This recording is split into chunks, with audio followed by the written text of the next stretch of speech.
Hello guys, আসসালামু আলাইকুম। This is Farhad Adnan. আপনাদের মাঝখানে চলে আসলাম প্রথম ভিডিও নিয়ে। এর আগে যা বানিয়েছি সবগুলো শর্ট ছিল। তো যাই হোক, আমার ছুটি নাই, এমনিতে ডিউটির মাঝখানে একটা ছুটি পেয়েছিলাম। তারপরে ইন্দুটি দই নামে একটা বিখ্যাত দই আছে, সেখানে যাওয়ার জন্য আমি এবং আমার পার্টনার বের হই। আপনারা দেখতে পাচ্ছেন পাশের রাস্তার ভিউ, চারিদিকে শুধু সবুজ আর সবুজ আর ধান ক্ষেত।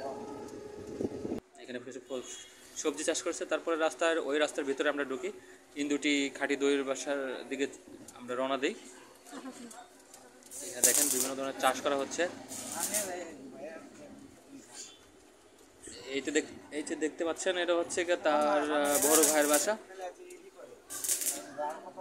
বিল্ডিং বাসা। ইন্দুটি খাঁটি দই মূলত এটা দিয়েই তিনি হচ্ছে বিখ্যাত হন, এবং বিভিন্ন ডোনেশনও নাকি করেছেন বিভিন্ন জায়গায় শুনতে পাইছি, কিন্তু এর বেশি কিছু না।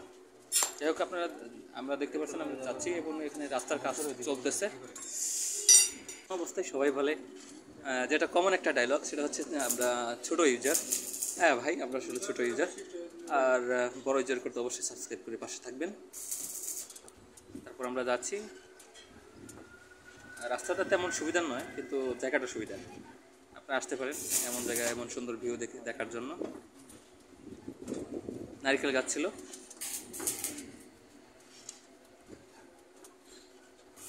তারপর আমরা সামনে যেতে থাকি।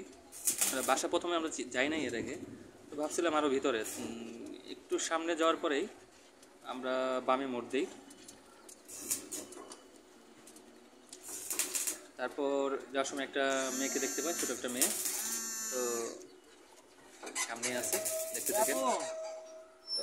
এই মেয়েটাকে আমার অটোওয়ালা উনি জিজ্ঞেস করেন যে ইন্দুটি খাঁটি দইয়ের বাসা কোথায়। তারপর ফাইনাল আমরা পৌঁছে যাই। দেখেন এখানে দই বসানোর বিভিন্ন হাঁড়ি, অসম, একদম প্রকৃতির মাঝখানে বাসাটা, আপনারা যেতে পারেন। তারপর অটোওয়ালা আমাদেরকে ভিতরে নিয়ে যায়। আপনারা দেখতে পাচ্ছেন বাসা, এবং হচ্ছে ভিতরে মাত্রই উনি হচ্ছে দইটা বসান। দই বসাইছেন অনেক আগে, সরি, নাকি 1 কেজিটা বের হচ্ছেন সব। এরকম 3-4টা ঘর আছে তার দই বসানোর। আমরা যাওয়ার পরে দেখলাম উনি বের হলেন। তারপর পছন্দ মতো 2টা দই আমাকে দিলেন। কিন্তু দই এক একটা দইয়ের বাটি 1.5 কেজির উপরে, আর 1.5 কেজি 2 কেজি আমার কাছে